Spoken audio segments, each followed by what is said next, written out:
दिल्ली के पास एक छोटे से गांव में हरी नाम का एक बुद्धिमान किसान रहता था। वह अपनी बुद्धिमत्ता और दयालुता के लिए जाना जाता था। हरी के दो बेटे थे जो उसके स्वभाव से विपरीत आलसी और लालची थे। बेटे रवि और अमित को खेती में कोई दिलचस्पी नहीं थी। वे हमेशा सोने और धन का सपना देखते रहते थे। भाई अमित, मैंने कल रात में सपना देखा कि मुझे किसी जमीन में गड़ा हुआ बहुत सारा सोना मिला है, जिसे बेचकर मैंने बहुत सारा धन कमा लिया है और मैं इस गांव का सबसे अमीर आदमी हो गया हूँ। काश भाई, हमें सच में कहीं से बहुत सारा सोना मिल जाए तो हम इस गांव के सबसे अमीर आदमी बन जाएंगे। हरी ने बिना मेहनत के धन की इच्छा के बारे में उनकी बातचीत सुन ली।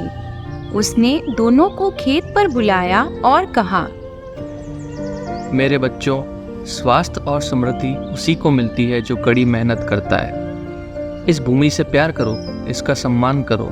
ये खेत खुद तुम्हें आजीवन सोना उगा कर देंगे। लेकिन पिताजी, हमें सोना चाहिए, मिट्टी नहीं। हाँ अमित भाई, तुमने बिल्कुल ठीक कहा। उनकी जिद देखकर हरी ने उन्हें सबक सिखाने का फैसला किया।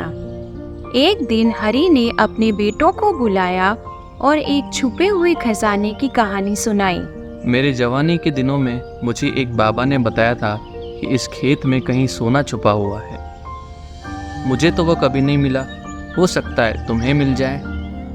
उत्साहित और खजाने की चाहत में बेटे खेत जोतने लगे। दिन हफ्तों में बदल गए और हफ्ते महीनों में, लेकिन सोने का कोई निशान नहीं था। आखिरकार दोनों बेटों ने हार मान ली। हालांकि उन्होंने देखा कि खेत जो महीनों से बेकार और बंजर था, उन दोनों की मेहनत की वजह से वह स्वस्थ होने लगा। रवि, खजाना तो हमें नहीं मिला, लेकिन अब हमारा खेत पहले से ज्यादा उपजाऊ हो चुका है। हाँ भाई, मैं भी सोच रहा था जब हमने खेत की जुताई कर ही दी है तो क्यों ना अब हम इसमें बीज भी बो दें। इस परिवर्तन को देखकर थके हुए लेकिन अथक बेटों ने बीज बोने का फैसला किया। आखिरकार फसल का दिन आ गया। दोनों भाई अपने खेत में लहलहाती भरपूर फसल देखकर आश्चर्यचकित रह गए। जब उन्होंने फसल बेची तो उन्हें अपने पिता की बात का मतलब समझ आया।